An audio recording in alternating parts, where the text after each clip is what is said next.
একটি ভিডিও শেষ হওয়ার আগেই সামনে আরেকটি ভিডিও, একটির পর আরেকটি রিল দেখতে দেখতে কখন যে পেরিয়ে যায় ঘন্টার পর ঘন্টা টেরই পাওয়া যায় না। অনেক কিশোর কিশোরীর কাছেই এখন এটি নিত্যদিনের অভিজ্ঞতা।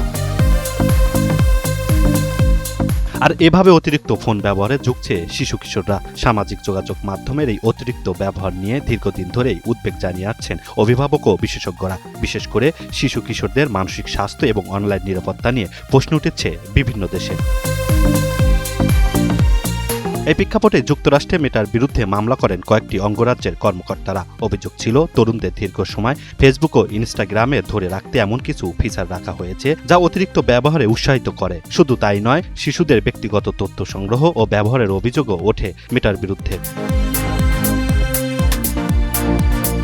দীর্ঘ আইনি লড়াইয়ের পর বুধবার মামলাটির ফেডারেল বিচার শেষ হয় সমঝোতার মাধ্যমে। চুক্তি অনুযায়ী কিশোরদের ফেসবুক ও ইনস্টাগ্রাম ব্যবহারে আরও কঠোর বিধিনিষেধ আরোপ করা হবে।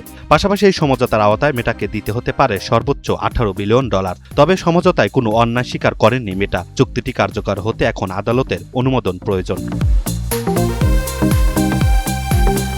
এই সমঝোতাকে স্বাগত জানিয়েছেন ভিক্টোরিয়া হিংস। সামাজিক যোগাযোগ মাধ্যমের ক্ষতিকর প্রভাব নিয়ে মেটার বিরুদ্ধে চলা মামলায় যুক্ত থাকা এই মা হারিয়েছেন তার 16 বছর বয়সী মেয়ে আলেকজান্দ্রাকে। মেয়ের মৃত্যুর পর থেকেই সামাজিক যোগাযোগ মাধ্যমে শিশু কিশোরদের নিরাপত্তার প্রশ্নে সোচ্চার তিনি। আমি মনে করি বিষয়টি যদি যথাযথভাবে কার্যকর করা হয় তাহলে এটি ভালো উদ্যোগ। বিচারকরাও জানতে চেয়েছেন এটি কিভাবে বাস্তবায়ন করা হবে। শুধু কথা বলেই হবে না, স্বাধীন ব্যক্তিদের নিয়ে বিষয়টি পর্যবেক্ষণ করাতে হবে। আমি মনে করি এটি দারুণ উদ্যোগ। ভিক্টোরিয়ার ভাষ্য, এর আগেও বিভিন্ন মামলায় মেটার বিরুদ্ধে অভিযোগের সত্যতা উঠে এসেছে এবং প্রতিষ্ঠানটিকে জরিমানাও দিতে হয়েছে। তার প্রত্যাশা, এবার কিশোরদের সামাজিক যোগাযোগ মাধ্যম ব্যবহারে শুধু কাগজে কলমে নয়, বাস্তব পরিবর্তন আসবে।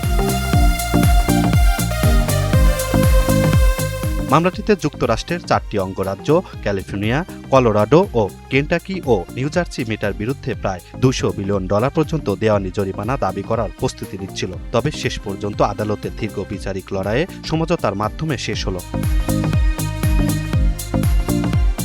তবে এই সমঝোতায় মেটার ব্যবসায়িক কাঠামোয় মৌলিক কোনো পরিবর্তন হচ্ছে না, বরং কিশোর ব্যবহারকারীদের জন্য নিরাপত্তা ব্যবস্থা জোরদার এবং প্ল্যাটফর্ম ব্যবহারের নিয়ম আরও কঠোর করার দিকেই নজর দেওয়া হচ্ছে।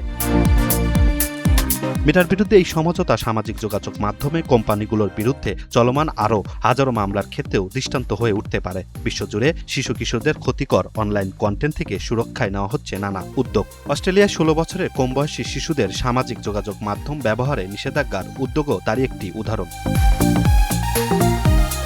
তবে বিশেষজ্ঞদের বড় প্রশ্ন, কিশোরদের নিরাপদ রাখতে শুধু ব্যবহার সীমিত করাই যথেষ্ট কিনা। সামাজিক যোগাযোগ মাধ্যমের অ্যালগরিদম, অতিরিক্ত স্ক্রলিং এবং শিশুদের ব্যক্তিগত তথ্য ব্যবহারের বিষয়গুলো এখন নজরদারির আওতায় আনার দাবি জোরালো হচ্ছে। Imran Hossain, NTV online.